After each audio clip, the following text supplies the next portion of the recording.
Hola con todos, pues bien, continuando con nuestra cátedra, eh, tenemos el tema de morfología de bovinos de leche, que es un tema que vamos a ver relativamente superficial, ya que no es una cátedra de anatomía, fisiología animal ni nada por el estilo, pero sí debemos tener en cuenta algunas características principales, más aún cuando vamos a tener que salir al campo y nos vamos a encontrar con algunas razas eh, y cruzamientos de razas.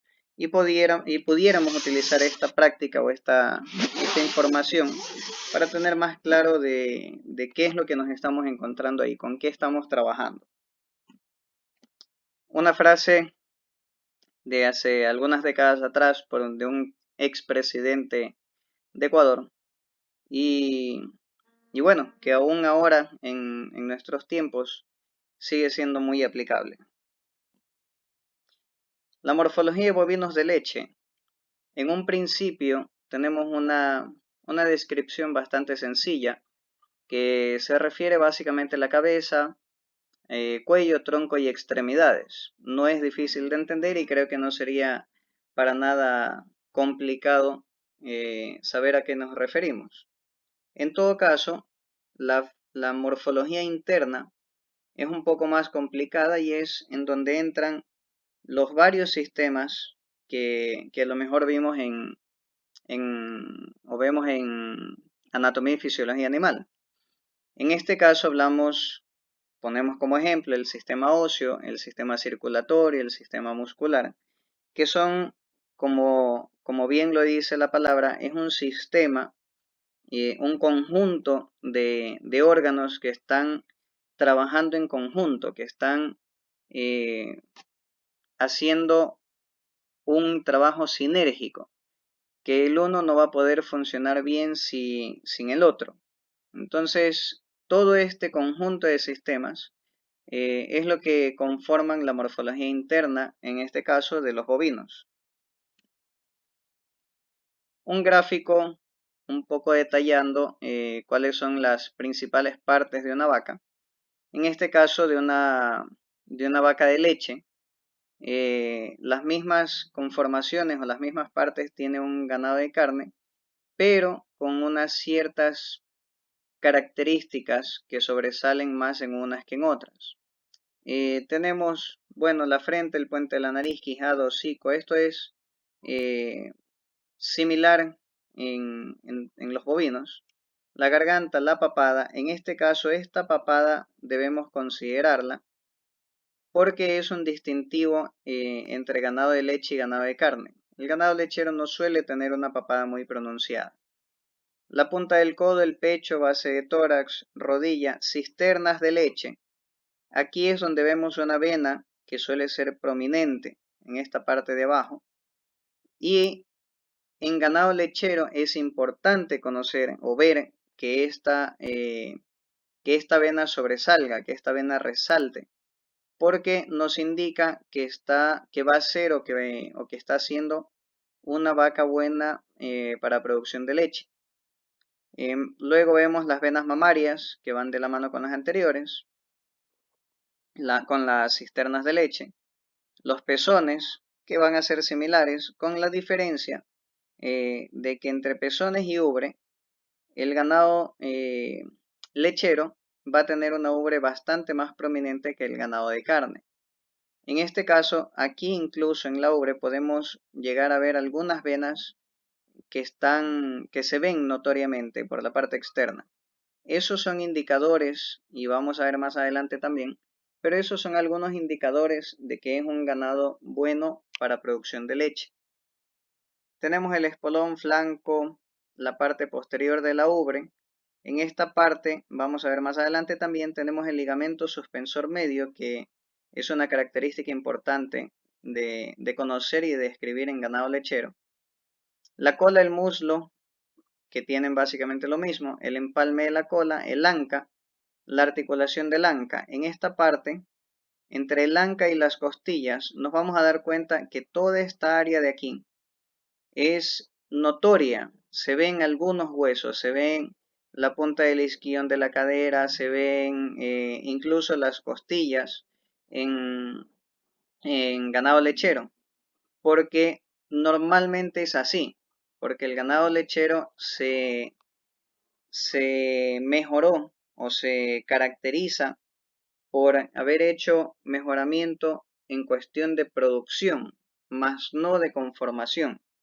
Por eso ustedes ven que un ganado lechero es relativamente flaco. Ustedes pueden ver muchos de sus huesos o huesos prominentes, pero no quiere decir que no sea una buena vaca o que no esté en buenas condiciones. Simplemente es que la raza es así. El barril, que es la parte voluminosa, que se podría decir casi siempre en ganado de carne. El lomo, la espalda, la cruz, en esta parte de acá, es justamente donde medimos la altura de un animal. Siempre que hablamos de qué tan alta es la vaca o qué tan alto es el toro, se utilizan medidas a la altura de la cruz. La cruz es justamente esta parte de aquí arriba. Entonces, son ubicaciones principales que debiéramos conocer en este caso, que podemos ver de manera externa en el ganado bovino de leche.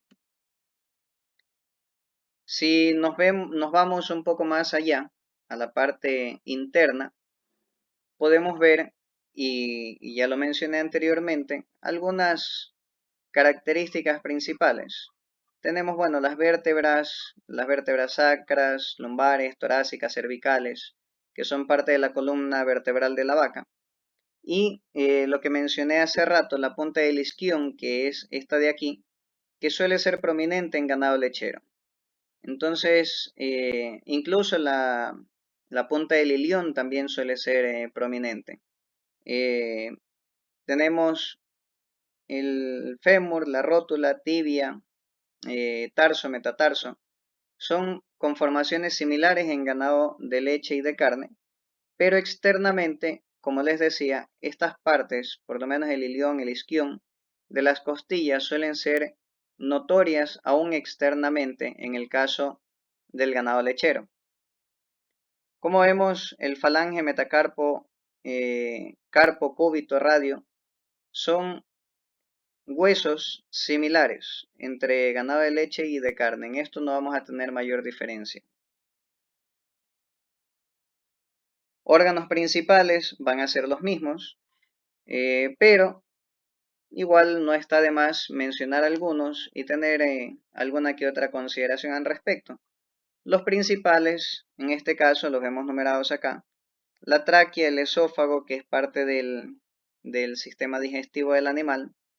El corazón, que en este caso es proporcional al animal también, es bastante grande, pero como paréntesis, cuando ustedes encuentren en un animal macho, o sea, en un toro, eh, que ha sido capado, que ha sido utilizado como buey, que ya se utiliza muy poco ahora, pero más que nada en los toros capados que se los ha dejado crecer, desarrollar y utilizarlos como buey, solamente como animales de trabajo, en el corazón se forma un pequeño hueso, una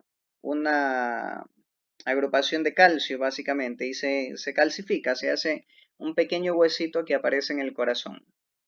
Bueno, tenemos los pulmones, el diafragma, el hígado, en el caso del hígado, y es también consumido por los seres humanos, en rumen, en retículo, el omaso y el abomaso, que son básicamente todas partes del sistema digestivo o lo que conocemos como el estómago. El estómago dividido en varias partes. Básicamente es esto, es el sistema digestivo. En rumen, en retículo, el omaso y el abomaso. De hecho, parte de esto de aquí, cuando se faenan los animales, también suele ser consumido. De aquí es de donde sacamos la conocida guatita. Entonces, bueno, tenemos también el riñón, el útero en el caso de las hembras. Y en este caso en particular, el número 13 es el feto, o sea, es un ternero que está dentro de esta vaca. Esta vaca en este gráfico sería una vaca preñada. La circulación sanguínea de la vaca de leche, más que nada, la circulación sanguínea es similar en ambos, en ganado de leche y de carne, pero en ganado de leche es importante que las venas, y nuevamente, que estas venas, por ejemplo, sean prominentes. Las venas de la ubre que sean prominentes, o sea, que se vean, porque es indicativo de que el animal tiene un corazón que bombea la suficiente cantidad de sangre para que funcione todo el organismo correctamente y produzca una buena cantidad de leche. Entonces, vemos que, ok, ¿qué tiene que ver el corazón y el sistema circulatorio y la producción de leche? Si estamos hablando de leche, no de sangre. Ok, pero todo esto va de la mano. Una vaca que tiene unas buenas condiciones, que tiene una buena capacidad de oxigenación, de bombeo de sangre, de circulación de sangre, implica que es una vaca que va también a ser buena para producir leche.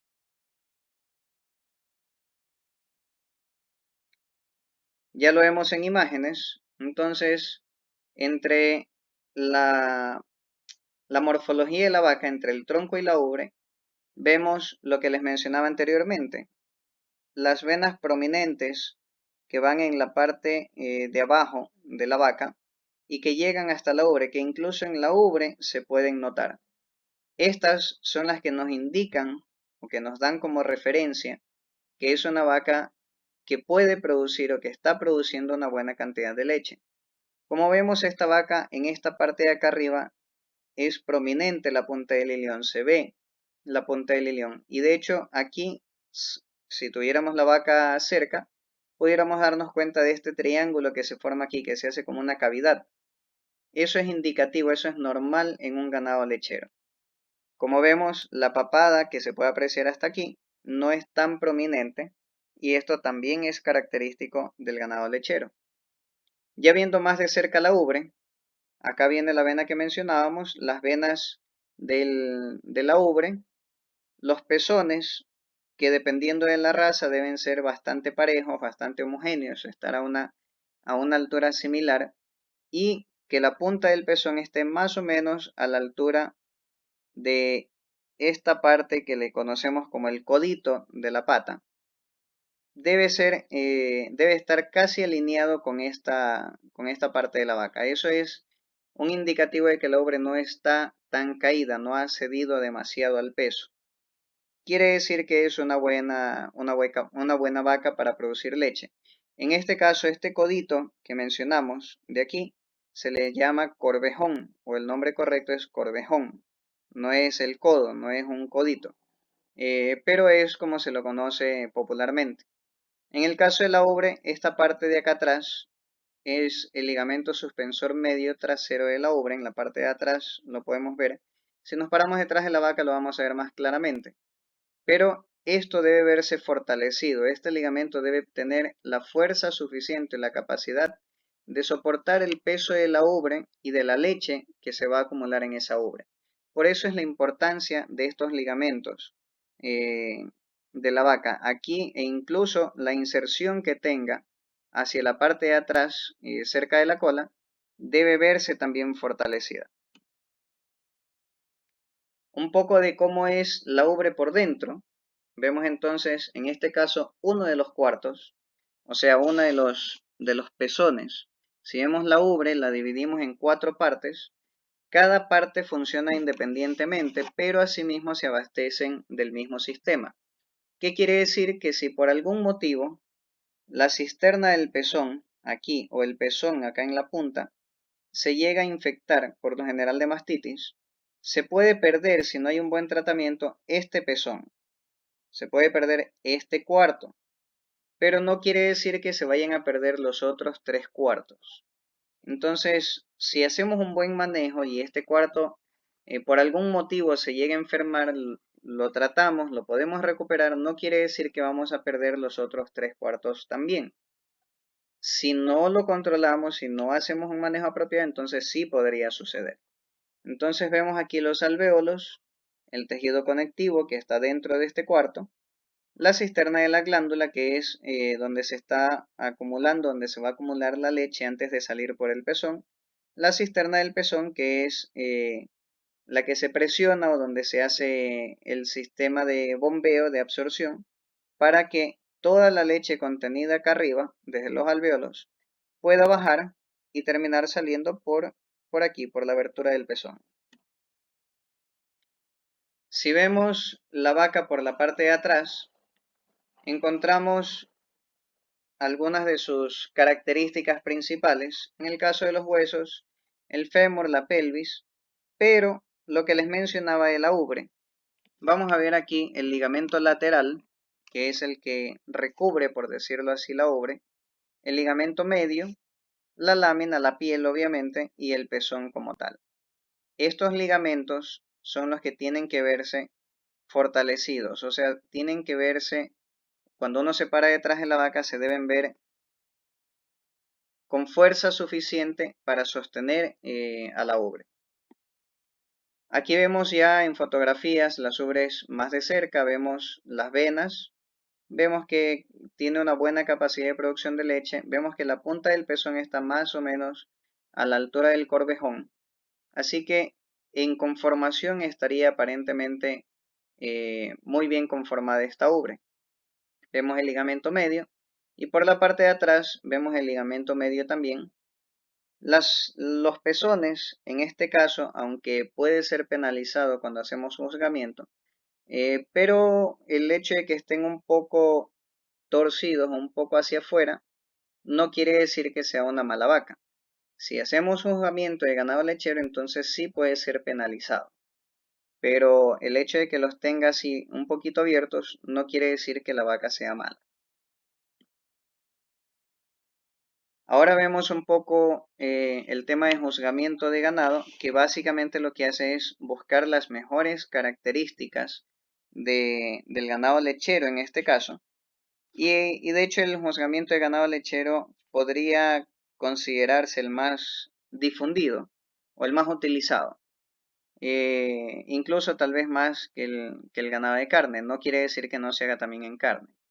Aquí, ¿qué es lo que nos enseña, lo que queremos ver? Básicamente, qué tan ancho, qué tanto espacio tiene el pecho entre una y otra mano. El hecho de que sea poco espacioso, que sea más estrecho o más ancho, no es bueno. Debería estar en un término medio. Debería ser una abertura del pecho, una anchura de pecho media. No es bueno que sea ni muy estrecha ni muy ancha. ¿Cuál sería la profundidad de la ubre? Y nuevamente vamos a tocar algunos de los parámetros que se consideran, pero no todos. Hay algunos en tema de juzgamiento. Vemos, por ejemplo, la profundidad de la ubre cuando es poco profunda. Vemos los niveles en que se califica, por decirlo así, 9, 8 y 7. Poco profunda quiere decir que no llega a los corvejones, se queda bastante por arriba de los corvejones. La que es demasiado profunda es la que pasa por debajo de los corvejones. Es una ubre muy distendida, muy larga. Esto tampoco es deseable. De hecho, en este caso, cuando el ganado camine, puede la vaca lastimarse también o golpear y lastimarse internamente debido justamente a la ubicación de la ubre, a que no está con la profundidad deseable. Nuevamente, la profundidad deseable en este caso es la mediana o la media, en donde la punta del pezón va a llegar más o menos a la altura del corvejón. La curvatura de las patas, vamos a ver entonces qué tan dobladas, por decirlo así, son las patas hacia la parte frontal. En este caso, si vemos patas muy curvadas, puede ocasionar un problema podal también en el ganado. Se lastiman las uñas, se lastiman las pezuñas, van a tener problemas de cadera, el ganado va a empezar a cojear cuando las patas están muy curvadas. Cuando están muy rectas, puede ocasionar problemas similares. Nuevamente, lo deseable en este caso sería un término medio, que estén un poco curvas, no demasiado ni muy poco curvas. En este caso, la única raza que podríamos decir que es casi normal ver patas así bastante rectas es el Brown Swiss.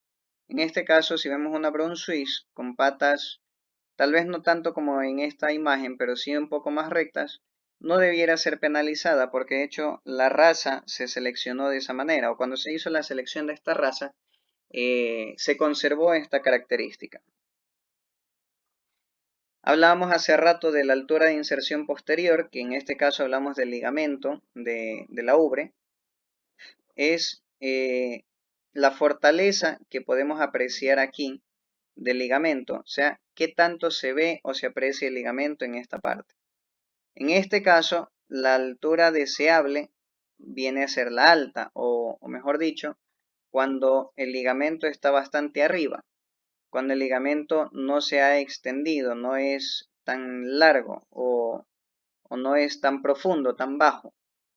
Viendo un animal podríamos identificarlo de mejor manera, pero vamos a ver, aunque tal vez al inicio sea un poco más complicado, pero podemos apreciar realmente el ligamento cuando está más distendido, se ve menos fortalecido. En este caso, la altura de inserción posterior, la deseable es la más alta. La inserción anterior quiere decir cómo la ubre se inserta hacia la parte de adelante de la vaca o de la ubre hacia la vaca. Vemos entonces, y esto también es básicamente muscular, debe ser como se conoce como fuerte y deseable, igual que en la anterior. No debe ser tan distendida, no debe ser tan caída, debe ser nuevamente fuerte y deseable, que es cómo se inserta la ubre hacia adelante. Esto no debe ser tan redondo, no debe ser tan curvado, tan distendido como podemos ver en las siguientes imágenes. En este caso, esto nos indica que la inserción es débil, que el músculo en sí es débil, porque se está distendiendo, está cayendo la ubre. Lo que habíamos comentado anteriormente cuando me preguntaban, básicamente esta es una curva bastante completa de, de todo el ciclo de la vaca, de cómo es la curva en producción de leche, en qué épocas o cuántos meses o en qué meses se da más, dura más o menos. El peso de la vaca, cómo varía, por lo general baja cuando la producción de leche aumenta. La ingestión de materia seca casi siempre está bastante cercano o está en la misma época de la producción, de la alta en producción, y baja muy similar a cuando baja también la producción de leche. El máximo de producción, en este caso de la vaca, va a ser en los primeros 3 meses. Llega al pico de producción y luego empieza a descender lentamente, es decir, de la primera quincena hacia adelante se va a crear, bueno, de hecho es de que paren, pero en este caso es cuando produce calostro y no es leche comercial. Luego de esto sigue creciendo la producción, sigue aumentando, hasta que llega a su pico y luego empieza a decaer, pero ya más lentamente. La ingestión de materia seca, ya lo mencionamos. Recién seca es hasta aquí, cuando debe durar la época de lactancia o la época de ordeño de la vaca. Aquí es donde se la debe secar en este periodo. Y en el periodo siguiente es donde debemos preparar al animal para el siguiente parto. ¿Qué quiere decir? Que esta vaca, mientras estuvo produciendo, debió quedar preñada y para esta época debiera estar ya pariendo nuevamente para poder alcanzar la meta de un ternero por vaca por año. ¿Qué afecta a la producción y a la composición de la leche? También mencionábamos cómo se compone la leche o el contenido graso de la leche, en qué influye, cómo podemos utilizar esta característica de la leche en beneficio nuestro. Y bueno, vemos que qué es lo que afecta la raza, los cruzamientos en este caso también. El estado fisiológico, como vimos en la curva anterior, depende en qué condiciones esté la vaca, en qué etapa esté de producción, para saber más o menos o tener una idea más o menos de cuánto y qué calidad de leche está produciendo. La alimentación, que va de la mano con la anterior, la edad. Vacas jóvenes, recién de primer parto, van a tener una producción relativamente más baja que esa misma vaca cuando ya está en un tercer parto. Pero asimismo es una curva bastante similar a la de producción de leche, solo que en este caso hablamos en número de partos. A medida que pasen los años y que para esa vaca, la producción va a ir disminuyendo. Más adelante lo vamos a ver, va a llegar un punto en que la vaca ya va a producir muy poco, que probablemente sea lo mejor ya descartarla. Vamos a ver la etapa de lactancia, nuevamente en la curva anterior lo veíamos, va a afectar esto también a cuánta leche está produciendo el animal. La frecuencia del ordeño, si hacemos un solo ordeño, si hacemos 2 o 3 ordeños incluso. Y el periodo seco, obviamente, qué tanto hemos preparado a la vaca para el parto siguiente, también pueden afectar a la producción, al siguiente ciclo productivo de la vaca. Si hemos tenido una mala preparación de la vaca, entonces vamos a tener una vaca con menos conformación o con menos capacidad de producción para el periodo siguiente. Una vaca muy gorda o muy flaca va a tener problemas en producir en el siguiente parto. Y aquí vemos una caracterización del ganado bovino de leche y de carne. Creo que esta imagen la encontré y me pareció la más apropiada para poderlos diferenciar. Vemos que el ganado de carne es bastante más rectangular si lo vemos desde arriba y el ganado de leche tiene alguna forma más triangular. Vemos del cuello hacia atrás, en el cuello es la parte más fina y hacia atrás se va volviendo cada vez más gruesa, mientras que el ganado de carne desde un inicio es bastante más grueso, él tiene un barril bastante más parejo también. Jóvenes, creo que esto es todo por hoy. Muchas gracias.